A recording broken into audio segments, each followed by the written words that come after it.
It's common for kids to get jealous of their younger siblings, but Tim had it the worst, because his baby brother isn't actually a baby. Ugh! Look at him!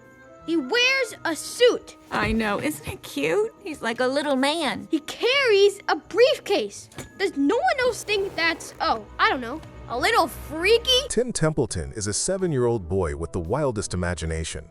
Through his eyes, the world looks completely different. Sometimes he's fighting sharks to rescue his parents, and sometimes he's riding a dangerous spaceship that crashes on another planet. But in reality, he's just playing in his backyard. Tim feels his life is perfect and doesn't need anyone else in his family. All of his parents' love and attention belong only to him. He's living the dream life with all his wishes granted. His parents work at a huge company called Puppy Company, but they still make plenty of time for their only child. 3 stories, 5 hugs, and my special song, right? You got it. Then one night, his parents mention having a baby brother. Hey, Tim, how would you like to have a baby brother? No thanks. I'm enough. Tim hates the idea right away, but starts imagining how babies are made. In his vision, there's a giant factory called Baby Corp in the sky that produces countless babies. They are dressed, inspected, and passed through different verifications. Those who behave normally are sent to families, but those with special skills are chosen for Baby Corp management.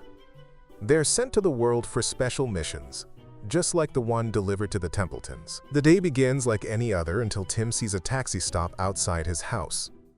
A baby steps out, wearing a black suit and carrying a briefcase.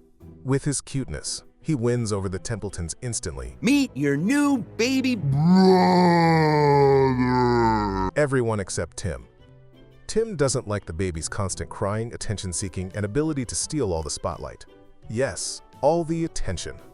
Even in the middle of the night, the baby must be satisfied immediately, or he'll throw a fit and ruin everyone's peace. He has everyone wrapped around his chubby little finger, except Tim. Tim shares his doubts with his parents. He wonders how they can trust someone so easily. Who knows where the baby came from, who he really is, or why he's wearing a suit and carrying a briefcase. But his parents just find everything about the baby adorable and tell Tim to get along with his brother. How can he love someone who's taken away all of his happiness? Ugh! Look at him! He wears a suit. I know, isn't it cute? He's like a little man. He carries a briefcase. Does no one else think that's, I don't know, a little freaky? No more bedtime stories, no special song, not even a good night hug.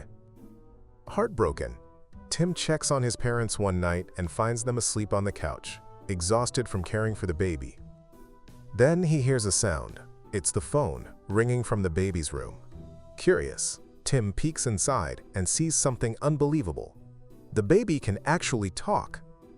And not just talk. He thinks and speaks like a full-grown adult. He's on a secret mission, using his cuteness to distract Tim's parents and achieve his real goals.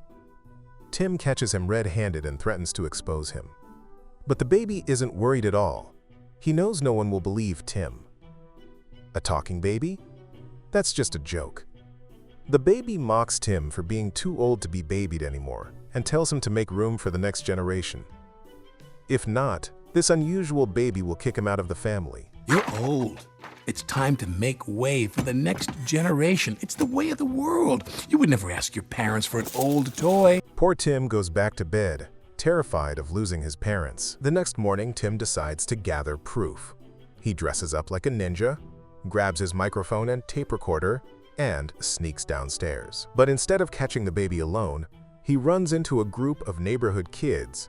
Except they're not just kids. They're part of the Boss Baby's secret meeting. Once their parents are distracted, the babies gather around the table to watch a presentation. According to the Boss Baby, babies are facing a crisis. For generations, people adored babies. They were always number one on every wish list. But now, puppies have taken over.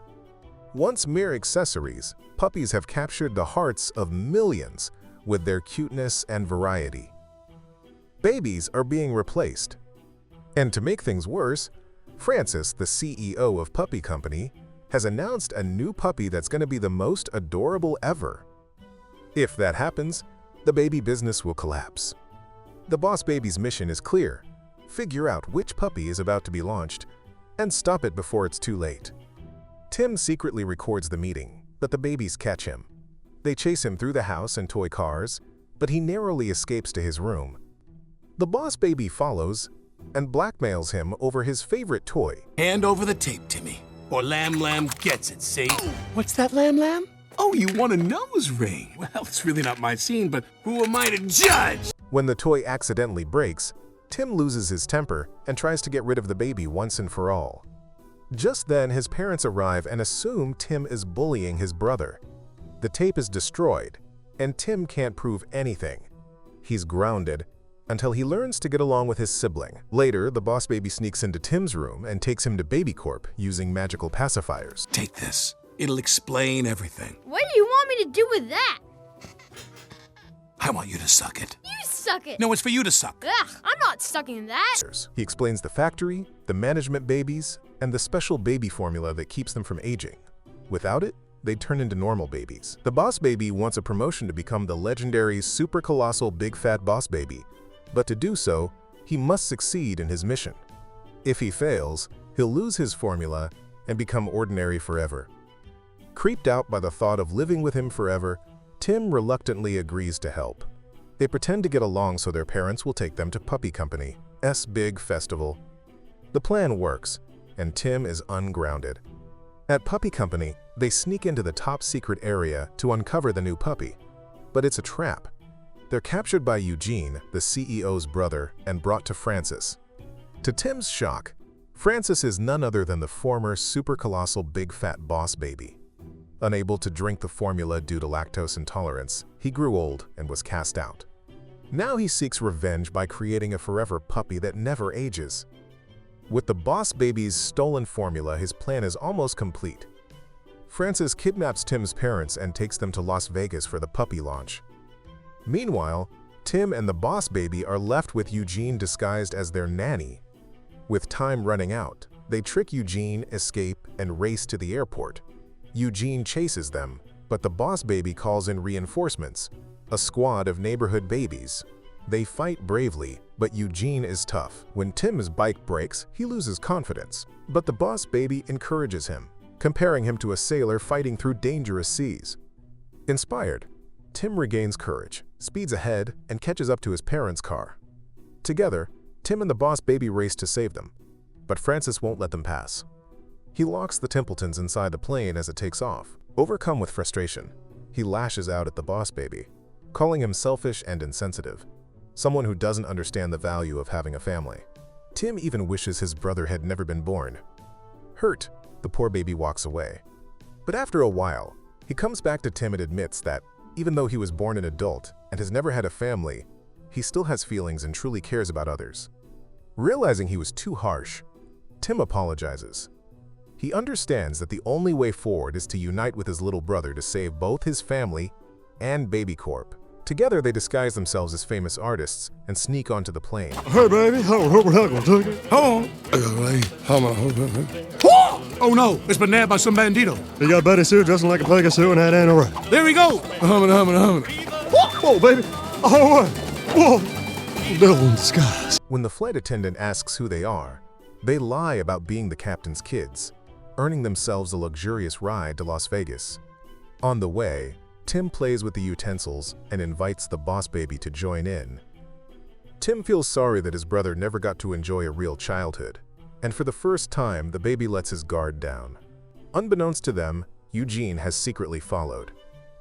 Once in Vegas, Tim uses the baby's cuteness to get a free ride to the convention center where the Forever Puppy launch is taking place. At first glance, everyone falls in love with the puppy.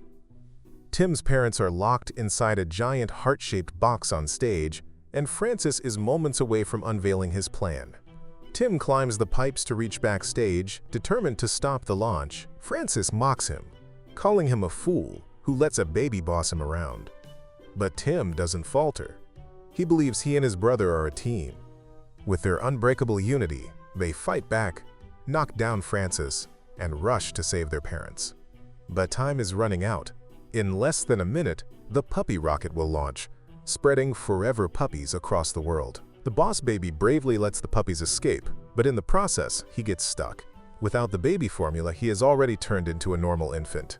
Tim panics, not knowing how to save him until he remembers their special song. He sings it, giving his brother the courage to leap into his arms.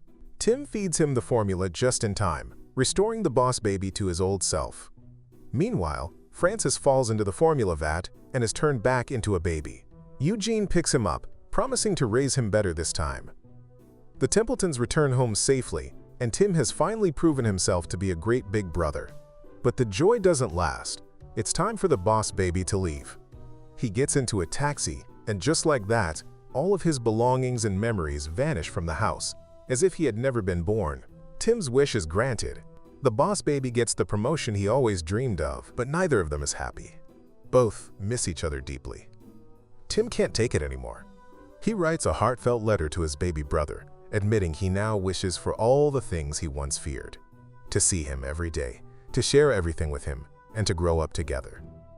I may not have gone to business school, Tim writes, but I learned sharing in kindergarten.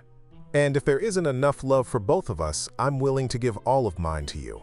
Delighted by the letter, the boss baby resigns from his job and flies back to his family. Tim is overjoyed to see him again, reaching the 7th cloud with happiness. This time, he promises never to let him go. Years pass. Tim grows up, starts a family of his own, and has a daughter. And yet, he never stops telling this story. Because younger siblings don't replace us, there's always enough love for everyone. Thank you for watching, guys. If you love animation movies, please subscribe to this channel and keep watching. Bye!